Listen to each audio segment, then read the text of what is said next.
Alhamdulillahi wahdah wassalatu wassalamu ala man la nabiyya ba'dah wa ala alihi wa sahbihi wa man wala amma ba'd.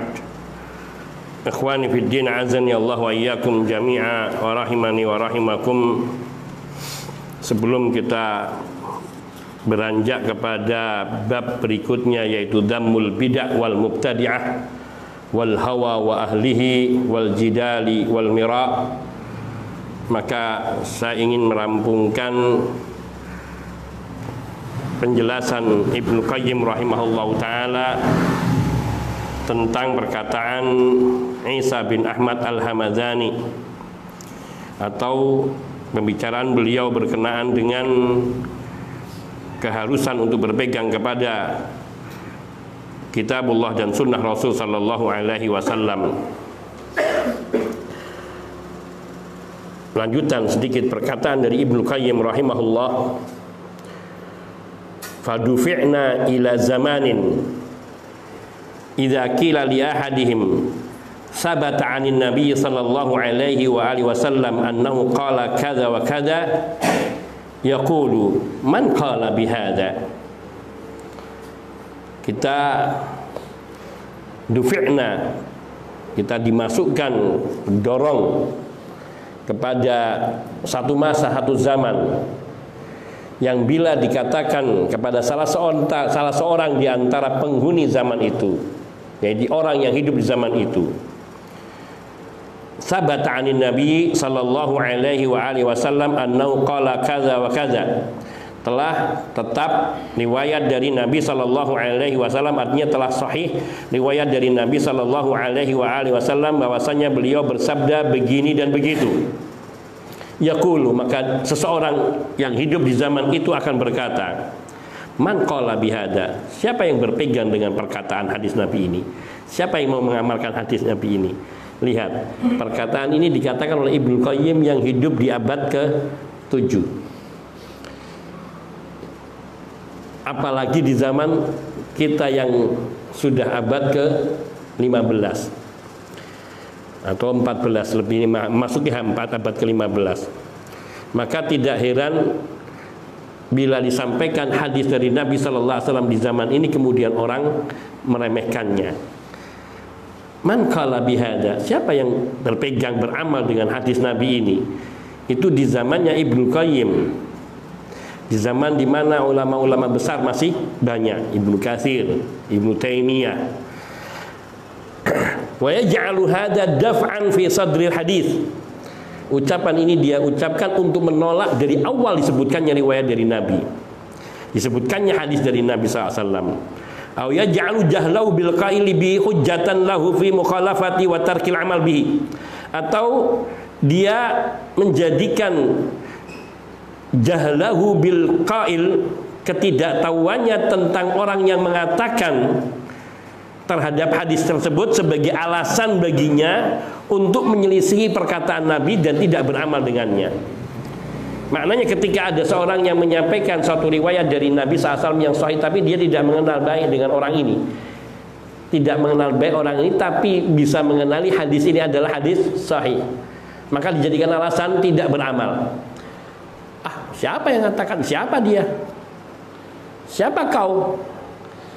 Sehingga dia tidak mau beramal terhadap hadis Nabi tersebut hanya karena orang yang mengatakannya dipandang bukan dari golongannya. Kalau di zaman sekarang bukan dari golongannya, bukan dari kelompoknya, tanpa peduli apakah hadis itu benar dari Rasulullah Sallallahu Alaihi Wasallam atau tidak. Pada zaman ini untuk meng-cross check, untuk mengetahui kepastian sebuah hadis sahih atau tidak itu lebih mudah.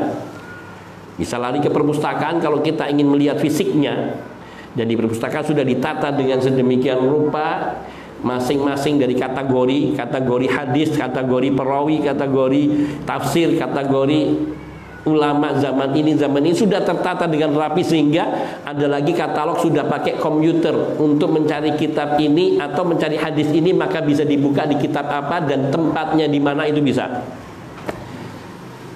Sehingga alasan untuk menolak sebuah hadis yang disampaikan kepadanya ini tidak benar. Saya nggak tahu siapa yang mengatakannya. Siapa dia? Sudah ada benar. Itu di zamannya, zaman kita ini. Di zaman Ibnu Qayyim sendiri hal yang serupa itu sudah terjadi. Mereka menjadikan ketidaktahuannya terhadap orang yang mengatakan ataupun majhul, kondisi majhul daripada perawinya, bukan perawi tapi orang yang menyampaikan hadis itu, dijadikan alasan untuk menolak hadis tersebut dan tidak mengamalkannya.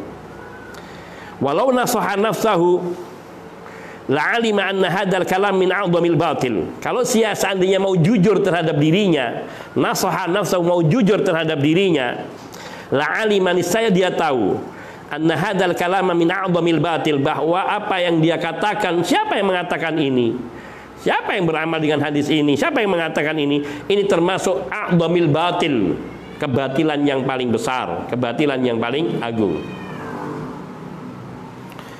Wa annahu la yahillu lahu daf'u sunani Rasulillah SAW bimithli hadzal jahli. Karena sungguhnya tidak halal bagi seseorang untuk menolak suatu sunnah dari Rasul sallallahu alaihi wasallam atau sunnah-sunnah Rasul sallallahu alaihi wasallam bimithli hadzal jahli, dengan kebodohan serupa ini. Perbuatan semacam ini adalah sebuah tindakan kebodohan, menolak sebuah hadis dari Nabi hanya karena tidak tahu siapa yang mengatakannya. Kalau dulu para perawi, ya betul, kita harus mengetahui siapa perawinya. Tapi ini mereka semua sudah menyebutkan sebuah riwayat yang bisa dicari sumbernya, apalagi dengan zaman teknologi, zaman gadget. Dengan kita mengutip lafaz ataupun matan dari hadis itu, maka kita bisa mengetahui isinya. Kemudian kita bisa mengetahui derajat hadisnya, dan bisa kita cek, buktikan kebenaran hadis ini di dalam perpustakaan ataupun di maktabah syamilah, dan banyak sekali sarana untuk bisa ke sana. Wa akbah min dzalik udruhu fi jahli, dan lebih jelek lagi alasan yang dibuatnya adalah lebih batil lagi, yaitu alasan yang dibuatnya dia tidak tahu yang mengatakan, yang menyampaikan hadis itu. Saya tidak kenal dia, siapa dia? Dia bukan seorang ulama, dia menyebutkan sebuah hadis, untuk apa saya terima? Nah, ini penolakan, udur yang tidak benar lagi, alasannya tidak benar lagi. Idz ya'taqidu annal ijma'a mun'aqidun 'ala mukhalafati tilka sunnah. Padahal dia yakin, dia tahu bahwa ijma' itu berlaku tidak berlaku bagi orang yang menentang sunnah. Bahwa orang yang menentang sunnah itu, orang bersepakat menentang sunnah Nabi yang sahih, itu tidak berlaku. Kita sepakat yuk, kita tolak hadis ini, tidak bisa. Tidak berlaku penolakan semacam ini. Wa hadza su'udhannin bi jama'atil muslimin, karena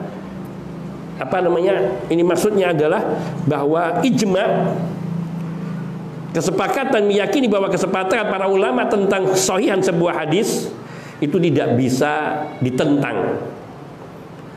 Sehingga orang yang menentang sebuah sunnah yang sudah disepakati kesahihannya oleh para ulamaul hadis, ini adalah sikap suudzon kepada jamaatil muslimin, kepada mayoritas kaum muslimin, yaitu para ulamanya. Dan di sini ulama-ulama yang mereka berpegang kepada prinsip-prinsip kebenaran sunnah, bukan semata-mata mayoritas ulama yang ada di sebuah negeri, tetapi mayoritas ulama yang berpegang kepada sunnah, yang berpegang kepada prinsip-prinsip Rasul Sallallahu Alaihi Wasallam. Id yansubuhum ila ittifaqihim ala mukhalafati sunnati Rasulillah Sallallahu Alaihi Wasallam. Karena menolak sebuah hadis yang sahih ini berarti bersuudzon bahwa mayoritas para ulama hadis mereka menyelisih sunnah Rasul Sallallahu Alaihi Wasallam.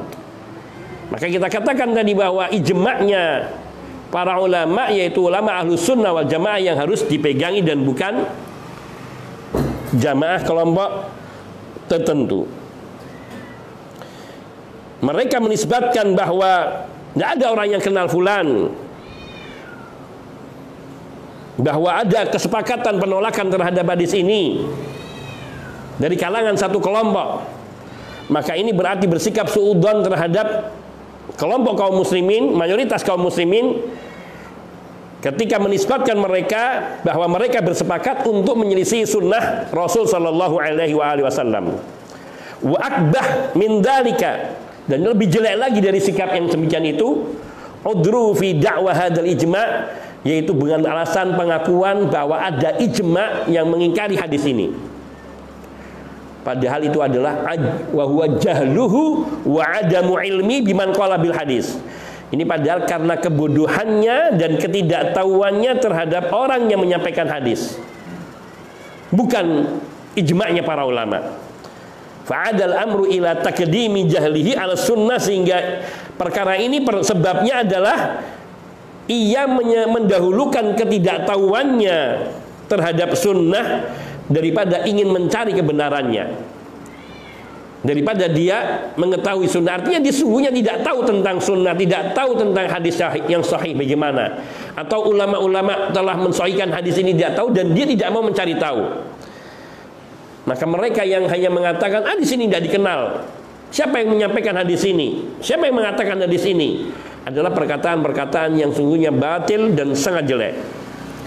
Wallahul musta'an, dan Allah tempat kita memohon pertolongan. Wala yu'rafu imamun min a'immatil Islam albatta qala, tidak dikenal seorang imam pun dari imam-imam ahlul Islam satu pun yang pernah berkata la na'malu bi hadits Rasulillah SAW hatta na'rifa man amila bi. Kami tidak akan mengamalkan hadis Rasul sallallahu alaihi wasallam sehingga kami mengetahui ada orang yang mengamalkannya. Perkataan ini tidak pernah dikenal satupun dari para imam Ahlus Sunnah wal Jamaah. Nggak ada orang yang berkata seperti ini. Kami tidak beramal terhadap sebuah hadis dari Rasulullah SAW sehingga kami mengetahui orang yang mengamalkannya. Ini tidak ada. Fa in jahila man balaghul haditsu man amila bilam yahillallahu ay ya'mala bi kama yaqulu hadzal qail.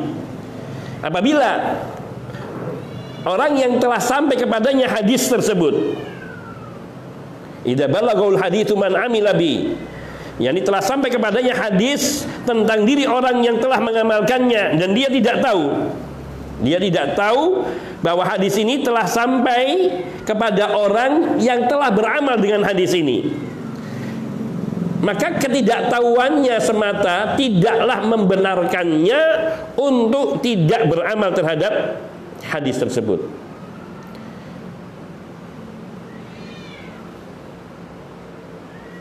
Kama yaqulu hadzal qail fa in jahila man balaghahul haditsu, apabila orang yang telah sampai kepadanya hadis tidak mengetahui adanya orang yang mengamalkan hadis tersebut, kemudian tidak halal baginya untuk beramal dengan hadis tersebut, maka perkataan ini adalah perkataan yang tidak pernah dikatakan oleh seorang ulama pun dari para imam-imam Ahlus Sunnah.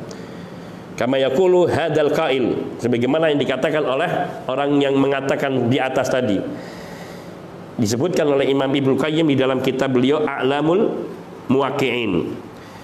Pada prinsipnya bahwa salafus saleh yang mereka berpegang teguh dengan sunnah Nabi Sallallahu Alaihi Wasallam, sangat keras pengingkaran mereka dan kemurkaan mereka kepada orang yang menentang hadis Rasul Sallallahu Alaihi Wasallam, hanya semata-mata dengan akal ataupun kias, atau menolaknya dengan anggapan ada yang lebih baik dari hadis Nabi, atau dengan anggapan istihsan, berpandangan baik terhadap sesuatu dengan dasar akal, atau karena ia memegangi perkataan seseorang yang dipanutinya. Dan ini yang paling terjadi, yang paling banyak terjadi di zaman ini. Orang menolak sebuah hadis bukan karena hadis itu tidak sahih, tapi karena bertentangan dengan perkataan orang yang dia ikuti. Siapapun dia, sesoleh apapun dia, sealim apapun dia, selagi itu bukan Rasulullah SAW, maka tidak dibenarkan untuk diikuti. hadza naktafi, sampai di sini kita cukupkan perkataan dari Ibnu Qayyim dan penjelasannya, dan kita masuki pada pasal yaitu zammul bid'ah, celaan terhadap bid'ah. Terhadap bid'ah. Al bid'ah jamak dari bid'ah. Maknanya kebid'ahan. Naam, man yaqra. Naam, ikra ya Anas ibn Wahyu. Waalaikumsalam warahmatullahi wabarakatuh. Sufyan Tsauri zambu bidah wal mubtadi'ah wal hawa wa ahli wal jidali wal mirai.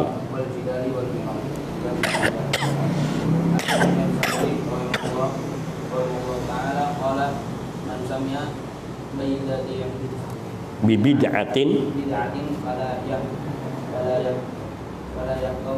fala yuhkiha li julasaihi la yulqiha fi qulubihim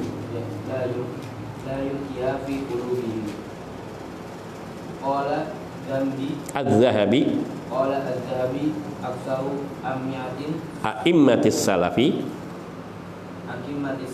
ala hada at-tahdhiri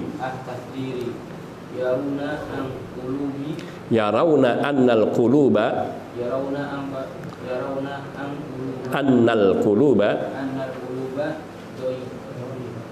dhaifatun wasyubaha khattafatun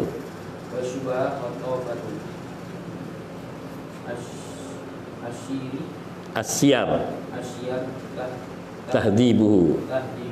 Naam.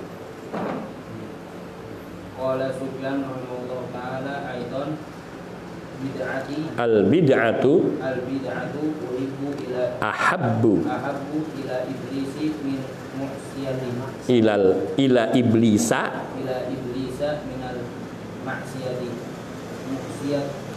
al ma'siyatu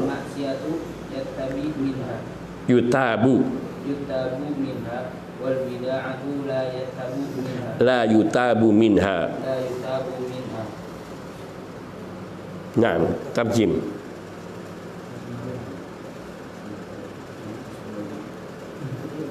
Naam, tarjiman ya tarjim.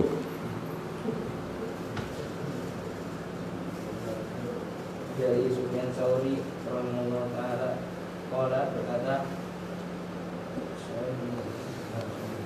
barang siapa mendengar bid'ah, suatu bid'ah pada haka yahki fala yahki, haka yahki hikayatan, qassa yaqussu qissatan, mengkisahkan.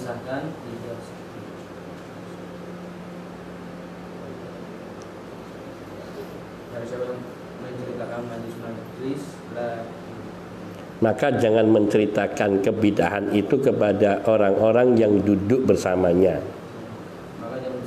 Maka jangan menceritakan kebid'ahan tersebut kepada teman duduknya, teman majelisnya. La yulqiha fi qulubihim. Dan jangan yulqiha, alqa yulqi, melemparkan, memberikan, memasukkannya ke dalam hati mereka.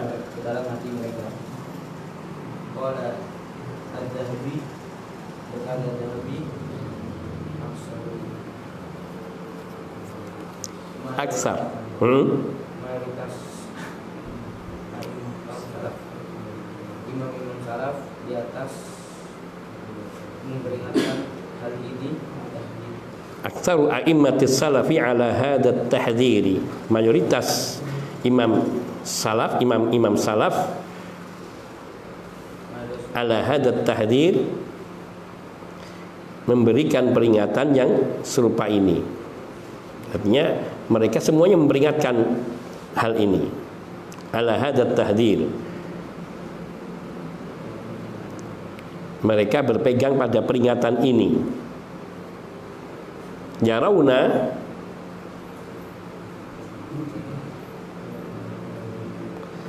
ra'a yara, hum yarawna, berpendapat, mereka berpendapat annal quluba, bahwa hati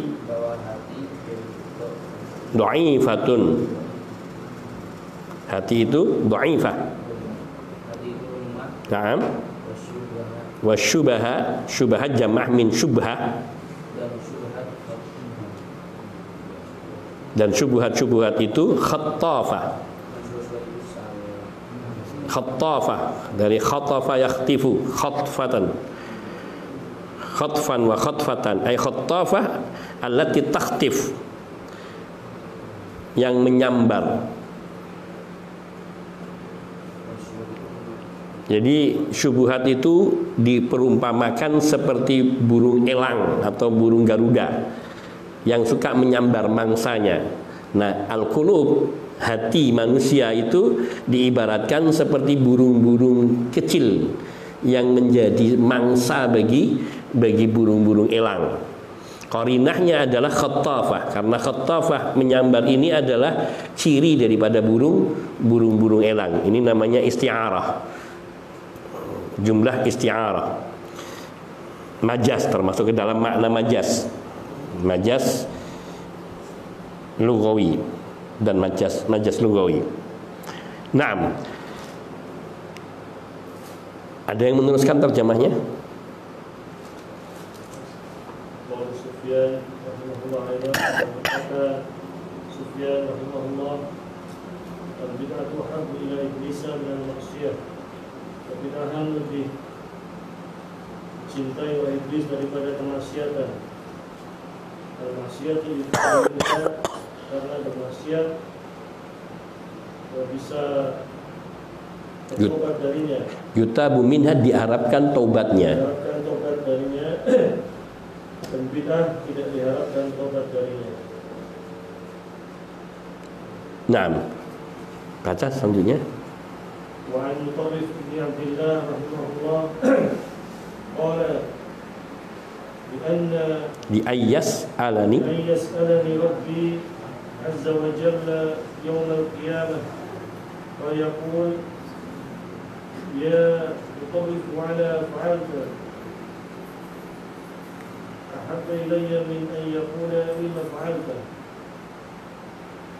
فقال المطر الوراقي رحمه الله عمل قليل في السنة خير من عمل كثير ببدعة ومن عمل عملا بسنة قبل الله منه عمله ومن عمل عملا ببدعة رد الله عليه بدعته.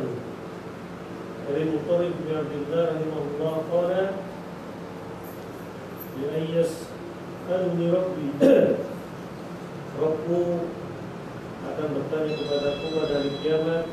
La ayyas alani rabbi azza wa jalla yaumil qiyamah, Tuhanku bertanya kepadaku pada hari kiamat. Ya wahai Mutarrif, ala fa'alta, wahai Mutarrif, apakah yang engkau, mengapa engkau tidak mau berbuat ini? Mengapa engkau tidak berbuat ini? Aku ilayya min an yakuni ma fa'alta, aku lebih suka Min ayyakul Allah, aku lebih suka daripada Allah bertanya kepadaku, lima fa'alta, mengapa engkau berbuat ini? Naam. Dan berkata Mutar al-Warraq rahimahullah, amal qalil fi sunnah, beramal sedikit di dalam sunnah lebih baik daripada beramal banyak di dalam bid'ah. Dan barang siapa beramal amalan di dalam sunnah, maka Allah menerima amalan darinya. Dan barang siapa beramal amalan di dalam bid'ah, maka Allah menolak perbidahan atasnya. Naam, tayyib. Zammul bid'ah wal mubtadi'ati wal hawa wa ahlihi wal jidali wal mirai. Celaan terhadap perbuatan bid'ah, pelaku bid'ah, mubtadi'ah, al hawa, dan celaan terhadap orang yang mengikuti hawa nafsu atau terhadap perbuatan yang didasari hawa nafsu, wa ahlihi, dan orang-orang yang berbuat dengan dasar hawa nafsunya. Wa zammil jidal, celaan kepada perbuatan berjidal, berdebat, wal mira, berbantah-bantahan. Ini semua adalah amalan-amalan dan orang-orang yang tercela, yang dicela oleh kaum salaf. Yang pertama, al-alif dammul bid'ah, celaan terhadap perbuatan bid'ah. Perkataan ini sungguhnya sangat banyak sekali dari para salafus saleh. Sangat banyak. Dalam hadis-hadis Nabi juga sudah sangat banyak, dan juga perkataan para ulama. Mereka para ulama salaf dari kalangan para sahabat, para tabi'in dan tabi'ut tabi'in senantiasa mencela perbuatan bid'ah, dan tidak pernah ada satu ungkapan dari mereka perkataan bid'ah hasanah selain daripada perkataan Umar ibn Khattab, yang itu pun maksudnya adalah bid'ah fil lughah, bid'ah secara bahasa, dan bukan bid'ah dalam pengertian istilah atau di dalam agama. Karena kata bid'ah itu dalam bahasa, semua yang baru itu namanya bid'ah. Gelas seperti ini adalah bid'ah, artinya baru. Tidak ada di zaman Nabi gelas cangkir dengan bentuk seperti ini. Ini tidak ada kaitannya dengan agama. Kacamata ini bid'ah, karena di zaman Nabi tidak ada bentuk kacamata serupa ini. Tapi ini bukan dalam agama, tapi dalam bahasa. Maka itu yang dimaksudkan oleh Umar ibn Khattab ketika beliau mengatakan kepada jamaah yang sedang sholat tarawih berjamaah dengan satu imam, ni'matul bid'atu hadhihi, yaitu dilakukan bersolat berjamaah dengan satu imam selama Ramadan sepenuh bulan. Setelah itu tidak dilakukan setelah wafatnya Nabi. Sedangkan di zaman Nabi SAW hidup pernah dilakukan sholat berjamaah di bulan Ramadan, meskipun tidak terus menerus, karena ada kekhawatiran pada diri Rasul SAW hal itu akan dijadikan sebagai sesuatu yang wajib, nanti akan memberatkan umat dan umat tidak akan mampu. Sedangkan syariat sholat tarawih berjamaah tetap ada dan tidak pernah dimansuh, bahkan ditetapkan oleh sebuah sabda dari Rasul sallallahu alaihi wasallam, barang siapa yang sholat bersama imamnya, yaitu imam bersama imam tarawihnya, maka sampai selesai imam itu selesai, artinya mengikuti sampai selesainya imam, maka dicatat seperti ia melaksanakan sholat sepanjang malam. Ini menegaskan bahwa berjamaah itu disyariatkan. Hanya saja tidak dilaksanakan di zaman Nabi karena dikhawatirkan hal itu akan diwajibkan, karena masa hidup Nabi adalah masa turunnya wahyu. Sehingga perkataan Umar ibn Khattab radhiyallahu ta'ala anhu mengatakan ni'matul bid'atu hadhihi adalah ungkapan bahasa dan bukan ungkapan syariat, sehingga tidak mempengaruhi, karena apa yang dilakukan oleh Umar ibn Khattab bukan sesuatu yang baru yang menyelisih daripada syariat agama, karena dasar-dasar agama itu ada. Dan perkataan Imam Asy-Syafi'i rahimahullahu taala, ni'mat al-bid'atu bid'atani, bid'atun mahmudatun wa bid'atun madmumatun, ini juga bukan dalam pengertian syariat secara keseluruhan. Yang dimaksudkan oleh Imam Syafi'i adalah bid'ah yang pertama adalah bid'ah al-bid'atu bid'atani, al-bid'atul mahmudah, yaitu bid'ah secara bahasa, ataupun yaitu yang hakikatnya dikatakan sesuatu yang telah ada di dalam syariat tetapi belum dilaksanakan di masyarakat. Ini yang dikatakan sebagai sesuatu yang terpuji, telah ada di dalam syariat, yaitu mastahsanahul aqlu, mastahsanahu syar'u, al bid'atul mahmudatu mastahsanahu wa dzam, astagfirullahaladzim, al bid'atul hasanatu, kata al bid'atul mahmudatu, yaitu yang dipandang baik oleh akal, walam yukhalifis syar'a, dan tidak bertentangan dengan syariat. Mastahsanahul aqlu walam yukhalifis syar'a, dipandang baik oleh akal, artinya akal memandang baik karena tidak bertentangan dengan syariat. Maknanya telah ada dasar-dasar di dalam syariat dan di dalam pengamalannya. Sehingga ini sungguhnya berkaitan makna bid'ah hasanah dalam pengertian Imam Syafi'i yang seperti ini adalah sesuatu yang dilakukan oleh para sahabat dalam masalah-masalah dalam masalah al-masalih al-mursalah, dan bukan di dalam masalah ibadah itu sendiri. Seperti contoh mengumpulkan Al-Quran, seperti contoh sekolah, belajar di dalam bentuk sekolah. Ini semua syariatnya ada, hanya bentuk tata laksananya yang tidak sama berbeda, tetapi tujuannya adalah seperti yang diinginkan oleh syariat. Sehingga dikatakan di dalam kaidah usuliyah, yaitu al-maqasidu laha ahkamul al-wasailu laha ahkamul maqasid, bahwa apa yang dijadikan wasilah, jadikan sarana, memiliki hukum seperti yang dijadikan tujuan di dalam syariat. Syariat seperti diantaranya memushafkan Al-Quran agar tercapai tujuan mempelajari Al-Quran dan membaca Al-Quran secara sepenuhnya. Karena kalau dibiarkan Al-Quran dalam keadaan seperti di zaman para sahabat radhiyallahu ta'ala anhu atau di zaman Nabi, maka sungguh seseorang akan kesulitan menghafal Al-Quran dan akan kesulitan mempelajari Al-Quran, karena ia berserakan tidak terkumpulkan di dalam satu mushaf. Sementara perintah untuk membaca Al-Quran, menghafalnya, mempelajarinya telah ada di dalam hadis Nabi Shallallahu Alaihi Wasallam yang sangat banyak, dan bahkan di dalam Al-Quran sendiri. Maka memushafkan Al-Quran itu hanyalah wasilah, dan inilah yang dijadikan masalah yang dikatakan sebagai sesuatu yang baru di dalam agama, tetapi dibenarkan oleh akal dan tidak bertentangan dengan syariat. Sungguhnya banyak hal perkara-perkara serupa ini, yang itu semua larinya adalah pada masalih al-mursalah, bukan di dalam al-maqasid itu sendiri, atau di dalam perkara-perkara yang menjadi tujuan. Makanya dikatakan di dalam definisinya Imam Syafi'i terhadap bid'ah yang madmumah, yang tercela, ma istakbahahul aklu, yaitu yang dipandang jelek akal, wa khalafas syar'a, dan bertentangan dengan syariat. Yang dipandang jelek, kenapa dipandang jelek? Karena bertentangan dengan syariat agama, yaitu yang sudah, karena agama ini dalam bentuk ibadah dan pelaksanaannya telah ada ketentuan yang pasti dari Allah dan Rasulnya Shallallahu Alaihi Wasallam, maka menambahkan sesuatu atau merubah sesuatu polanya, merubah segala kebaikan yang di dalamnya. Ini masih pendahuluan, insyaallah kita sampaikan setelah adzan isya. Wassallallahu wasallam ala nabiyina Muhammadin wa alihi wa sahbihi ajma'in.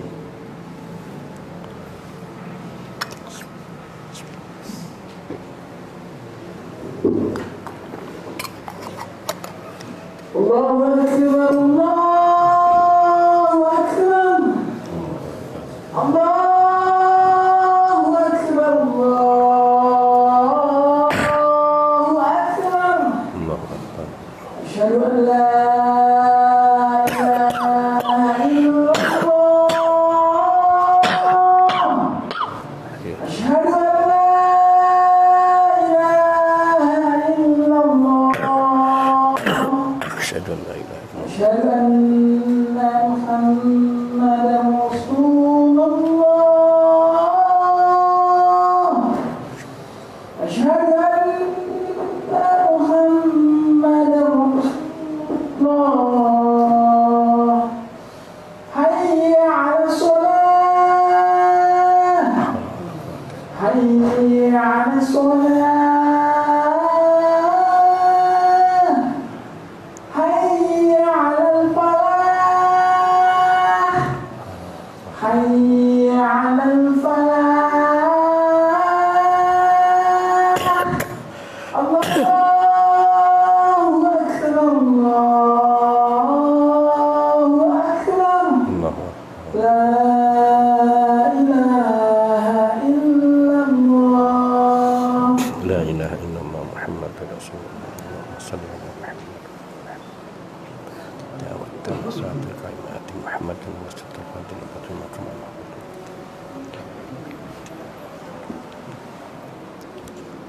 Alhamdulillah wahda wassalatu wassalamu ala Rasulillah wa ala alihi wa sahbihi wa mawala, amma ba'd. Akhwani fid din, rahimani wa rahimakum wa azzani wa iyyakum jami'a. Sedikit menambahkan pengertian tadi bahwa kebid'ahan yang tercela di sini maka seluruh kebid'ahan. Sehingga maksud daripada kebid'ahan yang mahmudah dalam perkataan Imam Syafi'i bukanlah maksudnya di dalam amalan-amalan ibadah itu sendiri, akan tetapi yang terpuji itu adalah sarana-sarana yang bisa menghantarkan, yaitu amalan-amalan yang tidak ada di zaman Nabi, ada di zaman para sahabat, tetapi bukan dari ibadah itu sendiri, tetapi sebagai sarana dari ibadah itu. Dan itu banyak sekali, seperti penulisan buku. Penulisan buku itu bid'ah, secara bahasa bid'ah, tidak ada, tetapi syariatnya ada. yakni perkataan-perkataan para ulama yang terjadi, perkataan para sahabat yang ada di zaman para sahabat, yang kemudian kalau dulu dihafal, nah kemudian di zaman ini tidak dihafal tapi dicatat. Yang hal itu dilakukan oleh para perawi dari para ulama, imam-imam kita, Imam Ahmad ibnu Hanbal diantaranya, dan juga Imam Abu Hanifah, ada kitab beliau Al-Fiqhul Akbar. Imam Asy-Syafi'i, Imam Anas bin Malik juga ada kitab Al-Muwatta. Mereka belum banyak membuat kitab karena memang mereka banyak menghafal. Hanya mereka menjaga apa yang mereka pandang perlu dan penting. Sehingga pada Imam Ahmad beliau ada kitab Al-Musnad, kemudian putranya Abdullah bin Ahmad yang menulis kitab Az-Zawaidnya, tambahan daripada kitab Musnad. Jadi hafal hadis-hadis yang menjadi hafalan dari catatannya Imam Ahmad, tetapi yang tidak dimasukkan ke dalam musnad, yang itu dinilai sebenarnya sahih juga atau hasan oleh anaknya, dimasukkan dalam kitabnya Zawaid, yaitu tambahan-tambahan yang karena Imam Ahmad menghafalkan hadis 600 sampai 1 juta hadis, sedangkan yang dimasukkan di dalam kitab musnadnya hanya sekitar 23 ribuan. Maknanya berapa itu yang tercecar, yang tidak terbawa. Dan ini bisa jadi karena terjadinya banyak pengulangan-pengulangan dari rawi-rawi yang berbeda, dan dipandang yang dimasukkan di dalam musnad itulah yang dipandang sudah hasan oleh Imam Ahmad di dalam penilaiannya. Imam Al-Bukhari termasuk muridnya Imam Ahmad, tetapi beliau tidak meriwayatkan satupun dari riwayat Imam Ahmad melalui jalurnya sendiri. Itu pun beliau menghafalnya ratusan ribu hadis. Akan tapi yang beliau masukkan awalnya di dalam kitab sahihnya sekitar 10.000. Namun kemudian beliau pangkas lagi, beliau istikharahi sampai kemudian yaitu menghilangkan pengulangan-pengulangan matan, tetapi yang terjadi karena adanya perawi yang banyak berbeda. Jadi mereka menghafal dari rawi ini, itu berbeda-beda, matanya sama. Nah, kadang-kadang mereka sudah pandang ini sudah sahih, maka diambil yang sanadnya sahih, yang lain dibuang, tidak sebutkan lagi untuk meringkas di dalam catatan kitab sahih beliau, sehingga hanya mencapai sekitar 7.000 dalam kitab Sahih Al-Bukhari, yang asalnya sampai 10.000, yang hafalannya Imam Al-Bukhari sendiri sampai ratusan ribu, yang tidak disebutkan berapa secara pastinya. Ini mengisyaratkan bahwa buku itu sendiri ditulis dalam kitab-kitab hadis bukan sesuatu yang sudah ada di zaman Nabi. Karena di zaman Nabi ada, tetapi berserakan dan mereka tidak semuanya. Bahkan Nabi SAW melarang secara khusus untuk mencatat apa yang diterima oleh Nabi selain daripada Al-Quran. Sehingga hakikatnya telah ada perintah menulis Al-Quran, tetapi tidak dalam bentuk mushaf. Sehingga tadi dasar-dasar hukum itu ada dari Rasul SAW, tetapi belum dilaksanakan di zaman Nabi karena tidak mungkin, sebab Al-Quran turun di zaman Nabi secara tidak beraturan, tidak berurutan. Dan Nabi memerintahkan kepada Zaid bin Sabit sebagai pencatat wahyu, letakkan ayat ini setelah ayat ini atau sebelum ayat ini, dan kumpulkan di dalam satu surat yang tersebut di dalamnya Al-An'am, Al-Baqarah, An-Nisa dan seterusnya. Itu cara bagaimana Nabi mengumpulkan ayat-ayat dan surat-surat itu, sehingga disepakati sehingga mayoritas ulama, jumhur ulama berpendapat bahwa urutan surat-surat di dalam Al-Quran seperti sebagaimana yang ada sekarang ini adalah tauqifiyah, yakni berasal dari Allah Subhanahu wa taala melalui Rasul sallallahu alaihi wasallam. Ini maka sehingga beda. Maka di sini dikatakan damul bidah, celaan terhadap kebidahan, maka semua bidah enggak ada yang terpuji. Adapun yang dikatakan para imam seperti Imam Asy-Syafi'i itu bukanlah bid'ah yang dalam pengertian para sahabat dan para ulama, yaitu di dalam pengamalan. Karena apa yang dianggap baik dalam bid'ah itu adalah tidak ada sesuatu pun dari amalan mereka sendiri yang mereka lakukan untuk amalan itu, tetapi mereka hanya mencari istilah apa yang digunakan yang tepat untuk amalan para sahabat yang tidak terjadi di zaman Nabi. Setelah wafatnya Nabi Sallallahu Alaihi Wasallam, para sahabat melakukan ini dan itu, yang itu tidak terjadi di zaman Nabi. Mereka menggunakan, sebagian mereka menggunakan istilah bid'ah hasanah. Itu yang dimaksudkan oleh Imam Asy-Syafi'i rahimahullahu taala. Yang kemudian hal itu dipandang sebagai sesuatu acuan untuk mereka menilai bid'ah hasanah yang lainnya yang sesungguhnya tidak ada dasarnya sama sekali. Karena akan sangat rancu untuk dikatakan seandainya ada bid'ah hasanah. Sekarang mana? Yang seperti apa dasar bid'ah yang dolalah? Artinya apa? Aturan yang dikatakan bahwa ini bid'ah hasanah dan bid'ah dolalah itu ketentuannya di mana? Nggak bisa. Apakah setiap amalan bila diiringi dengan dzikir, dengan sholawat menjadi bid'ah hasanah? Misalnya deran diiringi dengan sholawatan, apa menjadi bid'ah hasanah? Bila seperti itu, lalu mana yang dikatakan bid'ah dolalahnya? Maka tidak ada akhirnya. Ini karena memang tidak ada, karena Nabi hanya mengatakan kullu bid'atin dolalatun. Dan tidak dikenal satu perkataan dari Nabi kullu bid'atin dolalah, al bid'atu dolalah wa hasanah, tidak ada. Adapun sabda Nabi man sanna fil islami sunnatan hasanatan wa man sanna fil islami sunnatan sayyi'atan, maka sungguhnya Nabi sedang mengatakan bahwa amalan yang sudah ada syariatnya di dalam Islam, kemudian belum ada yang memulai, orang yang pertama memulainya itu akan mendapatkan pahala dari orang-orang yang mengikutinya dan bukan amalan bid'ah. Demikian pula orang yang sudah ada ketentuan di dalam syariatnya keburukan dari suatu amalan, kejelekan dari satu amalan, kemudian dilakukan oleh seseorang dan diikuti oleh orang lain, maka dia mendapatkan dosa yang serupa dari orang-orang yang mengikuti keburukannya. Jadi bukan dimaksudkan dengan bid'ah hasanah dan bid'ah dolalah atau bid'ah madmumah. Nah, tayyib, kita kembali kepada kitab. Di sini hanya kutipan sebagian dan ini sudah memadai dari sekian banyaknya riwayat dari para ulama terdahulu. An Sufyan Ats-Tsauri rahimahullahu taala qal, diriwayatkan dari Sufyan Ats-Tsauri rahimahullah, beliau berkata, "Man sami'a bi bid'atin fala yahkiya li julasaihi la yulqiya fi qulubihim." Orang yang mendengar suatu kebid'ahan, maka jangan menceritakan kepada orang-orang yang duduk di sekitarnya. La yulqiya fi qulubi, jangan memberikan kebid'ahan ini ke dalam hati mereka, memasukkannya ke dalam hati mereka. Nah, Imam Adz-Dzahabi rahimahullahu taala menjelaskan dan memberikan komentar dengan perkataan beliau, aksaru a'immatis salaf ala hadat tahdir. Mayoritas ulama salaf mengingatkan hal ini. Ala hadat tahdir artinya memperingatkan hal ini. Bahayanya menceritakan sebuah kebid'ahan kepada majelis. Sebab apa? Karena nanti orang akan menerimanya. Oh iya ya, kelihatan ini yang benar. Nah, itu yang kemudian kenapa? Karena hati di sini katakan sebabnya ya rauna, para ulama salah memandang annal quluba dha'ifatun, bahwa hati manusia itu sangat lemah, mudah terpengaruh. Wasyubaha khattafah, sementara syubhat-syubhat daripada bid'ah itu sangat kuat untuk mengalahkan hati. Sehingga digambarkan syubhat-syubhat itu seperti burung elang atau burung garuda yang gampang menyambar mangsanya.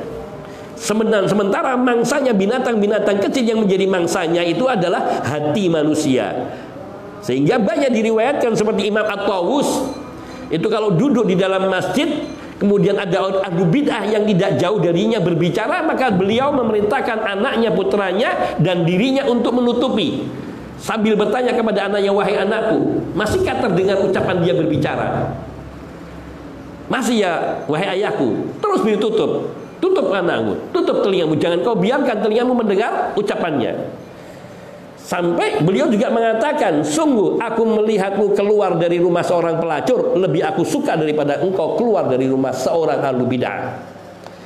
Ahlu bid'ah di sini terutama adalah kaum Mu'tazilah, yang mereka beragama dengan akalnya, dengan syubhat-syubhatnya.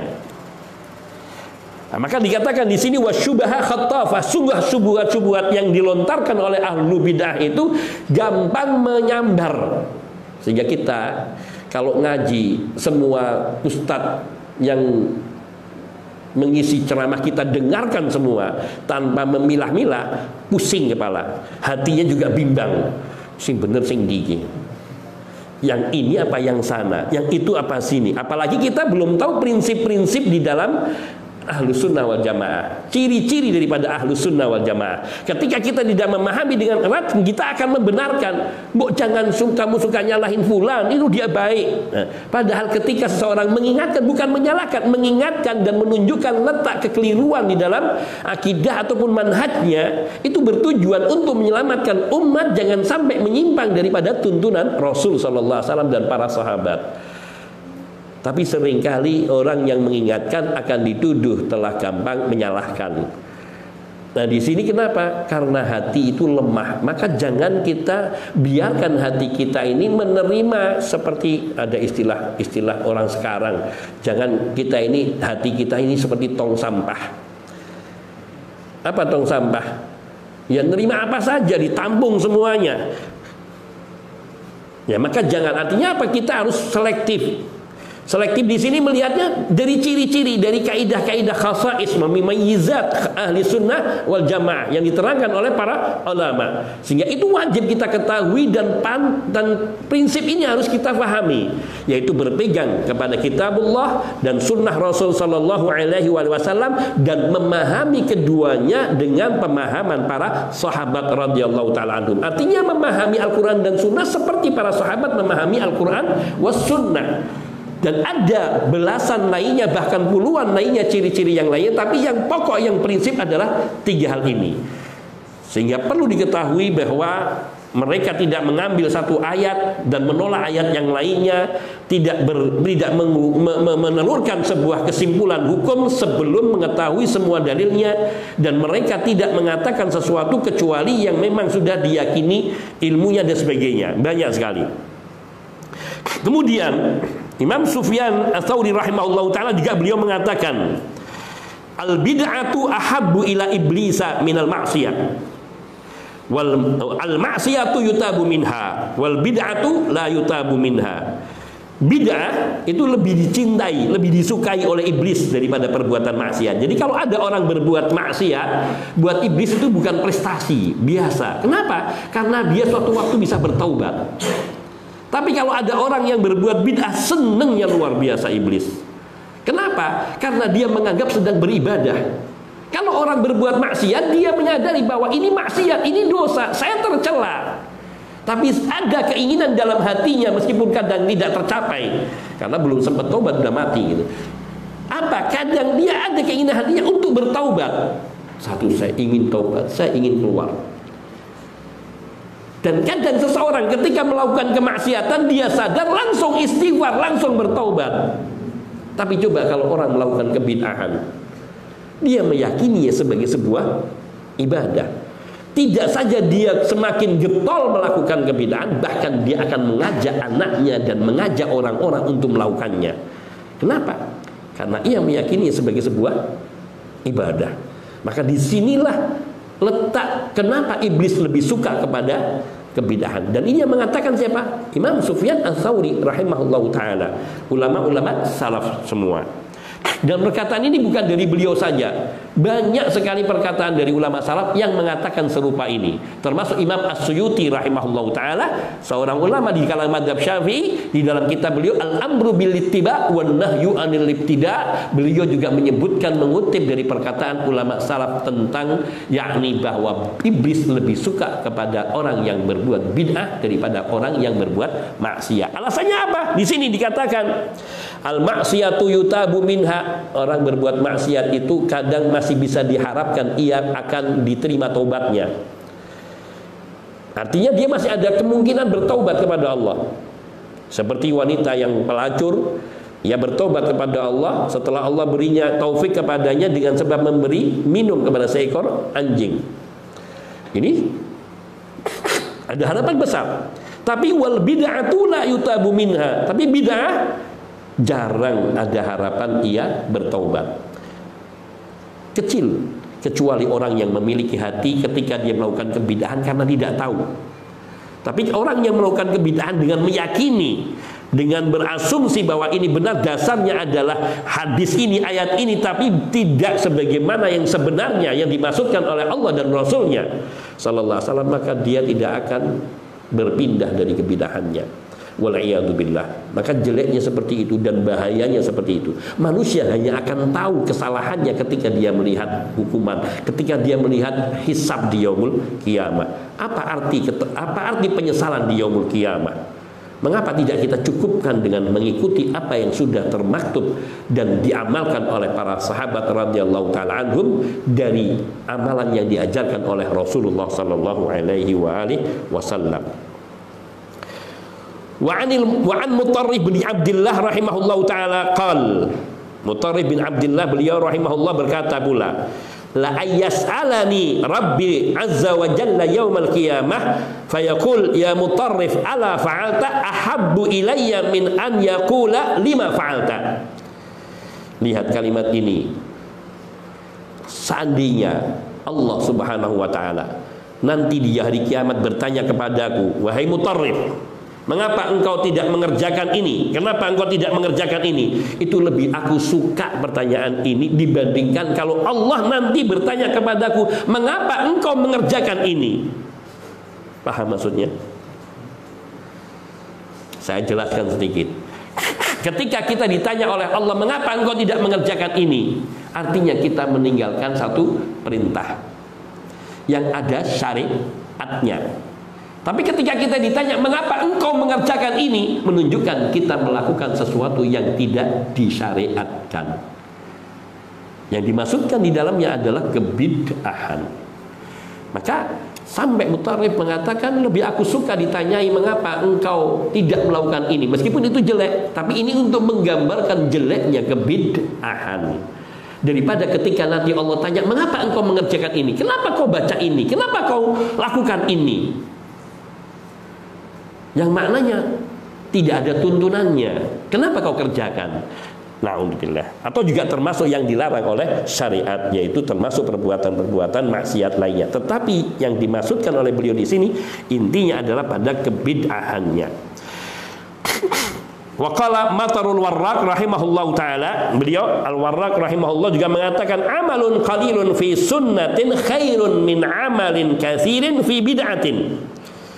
Wa man amila amalan fi sunnatin qabilallahu minhu amalahu wa man amila amalan fi bid'atin raddallahu alaihi bid'atah. Amalun qalilun fi sunnah, satu amalan yang sedikit tetapi ia ada di dalam tuntunan sunnah, ia berjalan di atas tuntunan sunnah, khairun, itu lebih baik baginya. Kita ngamalin qiyamul lailnya cuma 3 rakaat misalnya, sedikit. Puasanya sebulan cuma 3 hari, sedikit, tetapi itu lebih baik karena itu menjalankan sunnah, ada dasarnya, ada perintahnya, daripada khairun min amalin katsirin fi bid'atin, daripada orang bersemangat beramal tetapi di dalam amalan-amalan yang tidak ada tuntunan dan syariatnya dari Rasulullah sallallahu alaihi wasallam.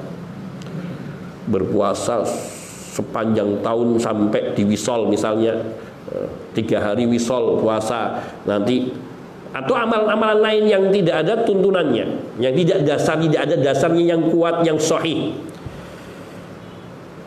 maka ini lebih jelek. Karena kita mengamalkan yang disunnahkan Nabi, yang sudah ada syariatnya saja, belum tentu kita bisa melaksanakan semua. Lalu mengapa kita harus memilih amalan yang belum diajarkan oleh Nabi atau yang tidak diajarkan oleh Nabi sallallahu alaihi wasallam? Beliau katakan alasannya apa? Man amila amalan fi sunnatin qabilallahu minhu amala. Orang yang melakukan satu amalan tetapi ia terdapat di dalam sunnah, ada dasarnya, ada tuntunannya, ada contohnya, qabilallahu minhu amalah, Allah pasti menerima amalannya ketika dilakukan memenuhi syarat tadi, sesuai tuntunan dan ikhlas karena Allah, maka Allah akan terima amalannya, dicatat oleh Allah subhanahu wa ta'ala sebagai amalun saleh. Tapi man amila amalan fi bid'atin, tapi orang yang melakukan satu amalan di dalam kebid'ahan, raddallahu alaihi bid'atahu, maka Allah akan menolak amalan bid'ahnya. dikembalikan, tidak diterima, tidak diberi pahala. Tidak hanya itu, bahkan diancam. Dan ini semua disaripatikan dari hadis-hadis Nabi Sallallahu Alaihi Wasallam, sangat jelas. Dan ini perkataan dari kaum salaf, kalangan tabi'in. Wa an Mujahid rahimahullahu taala qal, Imam Mujahid rahimahullahu taala beliau berkata, ma adri ayyun ni'mataini afdal, an hadaniya lil Islam au afani minal ahwa. Kata Imam Mujahid rahimahullah, seorang imam di kalangan tabi'in pula, beliau mengatakan, ma'adri, aku tidak tahu, ma'arif, la'arif, aku tidak tahu, ayyun ni'mataini afdal, nikmat mana yang paling utama dari dua nikmat yang Allah berikan, yang akan Allah berikan kepada hamba, pada saya. An hadani li Islam, yaitu Allah memberiku hidayah kepada Islam, au afani minal ahwa, atau Allah menyelamatkanku dari hawa nafsu, yaitu dari beramal dengan tanpa dalil. Ini celaan terhadap kebid'ahan juga, karena al-hawa disinilah yang menyebabkan orang yang beramal dengan hawa nafsu itulah yang kebanyakan melahirkan kebid'ahan. Sebab apa? Orang kalau beribadah dengan dasarnya perasaan, kadang memandang baik sesuatu yang tidak ada tuntunannya. Satu contoh diantaranya orang tawaf di Ka'bah. Syariatnya ketika memulai tawaf adalah mencium hajar aswad secara langsung, atau menyentuhkan tongkat yang dipegangnya kepada hajar baru kemudian dicium, atau dengan melambaikan tangan dari jauh dan tidak mencium. Dan itu yang dilakukan oleh Nabi Sallallahu Alaihi Wasallam. Tapi ketika orang itu tidak beramal dengan ilmu, dia melihat orang-orang yang bersemangat ketika melewati hajar aswad di setiap putaran tawafnya, mereka kadang sampai melakukan dengan berlebihan. Bismillah Allahu Akbar, Bismillah Allahu Akbar, Bismillah, sampai 3 kali dengan perasaan, sampai ada yang sampai nangis-nangis. Lihat, dia mengakukan ibadah dan semangat di dalam melakukan, tapi karena didasari dengan al-hawa, perasaan, bukan dengan logika, bukan dengan dalil. Sehingga juga dikatakan terdahulu bahwa agama itu tidak bisa dilogika. Agama itu tidak bisa dilogika. Kalau kita mau melogikakan agama, banyak kita tentang ibadah-ibadah kita. Kenapa kok haji kok harus pada bulan Dzulhijjah, sehingga membuat orang padat? Kan bulan 1 tahun itu ada 12 bulan.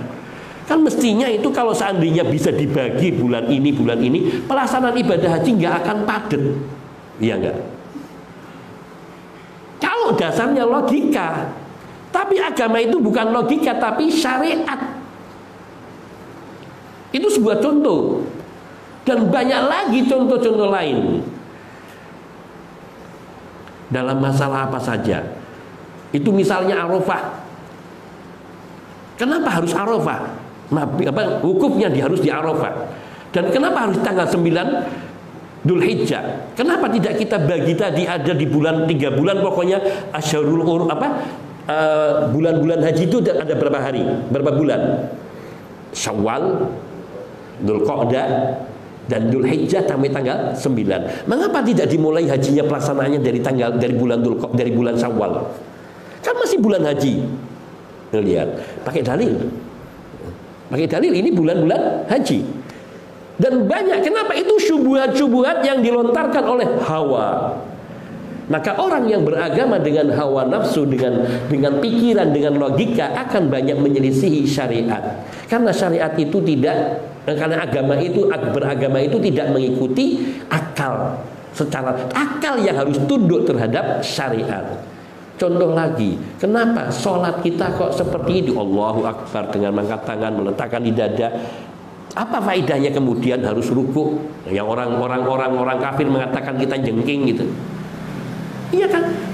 Kalau diikuti logika, kita akan mengingkari semua itu. Orang sholat kok harus pakai wudhu, kenapa? Kenapa tidak cukup hanya membersihkan, yaitu beristinja saja, membersihkan, mensucikan diri bagian yang kotor, sudah cukup kemudian sholat? Kenapa harus wudhu? Kalau pakai logika, pakai syubhat, maka hancur agama ini, rusak agama ini. Maka mengapa terjadi banyak bid'ah? Karena manusia mensandarkan akal di dalam beragama, hawa nafsunya. Makanya Allah mengingkari hal itu. Afara'aita man ittakhadha ilahahu hawahu wa adallahu Allahu ala ilmin. Hadza. Maka di sini dua hal kenikmatan yang bingung Imam Mujahid, mana yang lebih utama dari dua kenikmatan ini? Aku diberi hidayah oleh Allah menjadi muslim atau untuk mengikuti Islam, ataukah aku diselamatkan dari hawa nafsuku? Ini mengisyaratkan kedua nikmat ini adalah kedua nikmat yang utama yang nggak boleh dipisahkan. Mendapatkan hidayah Islam, tapi juga harus mendapatkan hidayah, yaitu mendapatkan keselamatan dari terpengaruh oleh hawa nafsu dan akal pikiran di dalam beragama. Maka agama sumbernya hanyalah qala Allah wa qala Rasulullah SAW. Ada yang ketiga, kata Abdullah ibnu Umar. Apa yang ketiga? Wallahu ta'ala alam. Ketika kita ditanya dan tidak tahu jawaban dari kitabullah dan sunnah Nabi, maka jawaban yang benar adalah Allah Ta'ala alam. Allah yang tahu. Karena memang hanya Allah yang tahu tentang hukum. Ketika kita tidak mengetahui dan sudah diterangkan oleh Allah, cuman kita bodoh, nggak membaca Quran, nggak membaca sunnah. Hadza wa naktafi huna. Mau dilanjut? Hadza yakfihuna wa sallallahu wasallam ala nabiyyina Muhammadin wa alihi wa sahbihi ajmain walhamdulillahi rabbil alamin. Subhanakallahumma bihamdika asyhadu an la ilaha illa anta astaghfiruka wa atubu ilaik. Assalamualaikum warahmatullahi wabarakatuh.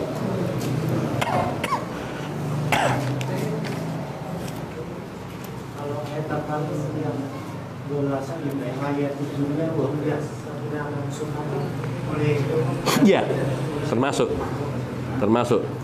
itu bisa masuk ke dalam kesyirikan dan masuk ke bid'ahan. Karena syirik dan bid'ah itu tahu amani, saudara kembar. Asyaqiqani, dua saudara kandung. Yakni bahkan al bid'atu baridu syirki. Kebid'ahan itu adalah posnya syirik. Artinya yang cepat menghantarkan seseorang kepada kesyirikan. Bismillah.